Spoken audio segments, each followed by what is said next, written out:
how exactly do you boost your confidence and deal with low self-esteem? What do you do? How do you address the issue of low self-esteem and genuinely raise your level of confidence? And how do you fix low self-esteem? If you're looking forward in your life and you want to deal with low self-esteem, the answer that concerns dealing with low self-esteem is not about dealing with low self-esteem. It actually has to do with your belief system. Your belief system shapes your self-esteem. It's important to understand that. A lot of people, what they really do when they want to work on their low self-esteem, they're merely working on just affirmations and hoping and wishing instead of actually following a proven method of deepening their belief system. How do you deepen your belief system? You deepen your belief system by using small amounts of success to build greater amounts of success on top of those small amounts of success. What does that mean? It means that you use your small wins as a means of looking at yourself as being a successful person. The way you view yourself influences the way you act. The way you act actually signals to you back again if you're winning or losing, and that again actually influences if you're going to have confidence or low self-esteem.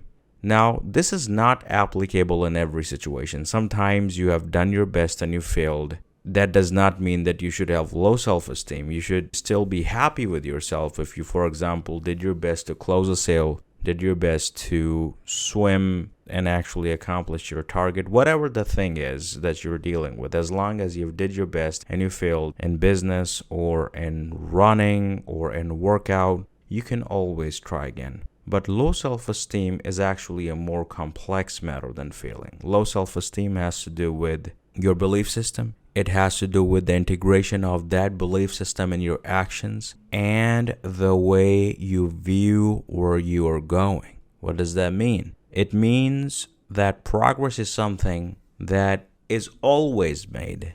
You can progress towards success or you can progress towards failure, but there's no such thing as being stationary in a constantly changing world. This world is always changing. Biologically, on a deep cellular level, you're always changing. The molecular structures of many of the elements people discuss are constantly in momentum. It's important to understand that life is changing. Changing is a vast subject. Okay, so we're not going to go into it for now, but we're going to talk about change and low self-esteem. If your low self-esteem stays with you and you do not deal with it, it will start to deepen. There's no such thing again as you being stationary and nothing will happen. It will just live with you. If it is constantly refreshed in your mind and constantly replayed and constantly put in the forefront of your awareness, it will become more and more deep in its roots. But that does not mean that you cannot take care of it. Of course you can. Now, going back to what I was saying earlier regarding the belief system before I go forward. Believing has to do with genuinely gathering the certainty of you being able to generate success. How do you do that? You do that not by looking at yourself based on where you are now. You think in the context of transformation, development, and raising your personal standard of actions. How do you do that? You do that by understanding that your goals, whatever they are, maybe you want to buy a new house, maybe you want 12% body fat, maybe you want to be more righteous and you want to be married to a pious woman, maybe you are looking forward to train your teenager, maybe you are looking forward to buy a new car, maybe you are into Lamborghinis, maybe you are into watches, whatever that is. The common equation that is given to people is that they should work hard and get what they want. This is an oversimplification, okay? And it confuses a lot of people that just go and work hard and you'll have what you want. Work hard what? The donkey works hard as well, okay? And working hard often is not the answer in an age where you have to think constructively, because there's so much that has been largely digitalized, and the people who are paid the most are people who understand just a few key skills. And it's not even a matter of you being good enough or not. As long as you're, for example, good with marketing, what you do, your product will take off. If you know how to sell, if you know how to market, and you deeply understand advertising and you've learned it, you will be able to sell what you want, because there will be a market. It doesn't matter if you want to sell baby diapers or car tires or watches or carpets. It doesn't matter. As long as you know how to sell, you will be able to move ahead. And this goes with bodybuilding as well. This goes with really building a successful marriage. The foundation lies in knowledge. Now, why did I say all this? I said all of this so that you can understand that when you are transforming through knowledge, you do not have to worry that much about your self-esteem, because the problems of doubt often exist because of inaction, right? Fear of failure. What if I fail? What if I lose my money? What if it doesn't work out in my favor? What if I am humiliated? What if people laugh at me? What if I very publicly fail in front of my family and they start looking at me as a loser? It's important to understand that criticism is something you can never escape as long as you're in this worldly life. Okay? You have to accept it. If you win, you will be criticized, just how if you will lose, you will be criticized. If you do something or if you do nothing. If you do things with passion or if you're bored. If you're energetic, healthy, sick, rich, poor, active, inactive, short, tall, white, black, doesn't matter who you are, you will be criticized.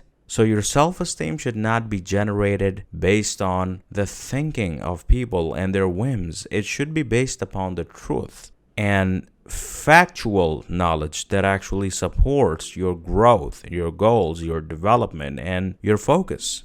So building your confidence largely is a matter of your belief system, and your belief system largely is a matter of knowledge. And knowledge is largely a matter of learning. The more deeply you understand this, the more you will be able to simplify a lot of complexities of life that merely exist because of massive levels of ignorance people demonstrate without them even knowing. So understand this. If you're having self-esteem problems, you really do not have self-esteem problems. You have belief problems. You have knowledge problems. You have lack of action problems. Because when you cover a mileage, you don't have to think about it in the context of doubt. I'll give you an example. If you just had a glass of water, are you going to doubt that you just had a glass of water 1.5 seconds ago? No, you know you had a glass of water. You're not going to doubt that because you know it. So similarly, when you move with knowledge, and even if there's an element of trial and error and you deal with it, you don't have to doubt yourself because the job is done. So when you start and develop and you can see properly, you will be able to generate confidence that is incorporated with certainty, and confidence that is incorporated with good forecasts based on actual knowledge that supports momentum. In simple words, if you're looking to build confidence, confidence is something that has branches in different aspects and things. Like I said, knowledge, action, covering the mileage. What does it mean to cover the mileage? It means that you cover a journey where you know you can do it. But before the journey is covered, sometimes you need faith, especially if the secular, conventional wisdom tells you that it cannot be done in this family. You know, you cannot be rich because rich people are different. You cannot do that because that stuff is for other people. They are cut from a different fabric. You cannot be an incredible public speaker because that's not for you. You cannot be an incredible writer because that's not for you. It's important to realize that many of the people, they criticize you, and when you actually win, they revise their perception, and then they have new perceptions. And then their perceptions are based on envy or hatred or jealousy. In either way, just how you win, or when you are on course towards transformation and goal achievement and learning and change and many other factors, you should not be worried about what people think. In order to generate confidence, learn to see more. Through sight, you will be able to make better choices. Through better choices, you will be able to generate actions that will support your perception and your confidence. So when you think like this, you remove the mystery from the equation of low self-esteem and you start to see it in a very practical sense. And after that, you have to be confident based on your ability that you demonstrate. Not wishful thinking,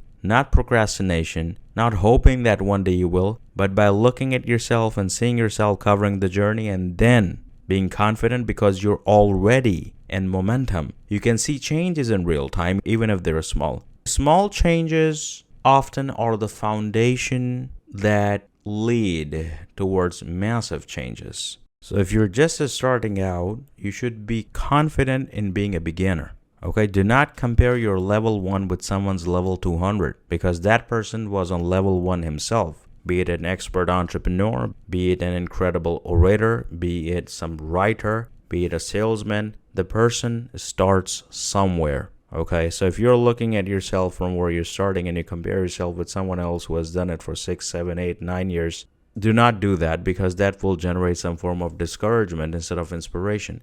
If you want to look at people in the context of learning and inspiration, that's a better matter and a different matter. Okay, so if you look at someone ahead of you, that should be done for inspiration and learning, not to discourage and belittle yourself. Okay, are you going to open a book so that you can be discouraged by all the knowledge the author has? No, you're going to learn to generate better actions. Okay, so when you think of life in this way that we have discussed, you will have a far greater chance of having steel-like confidence, and you will be able to stay focused when people are shaking. You will be able to generate strength when people are falling weak. Think about all of this and start integrating all of this in your life carefully.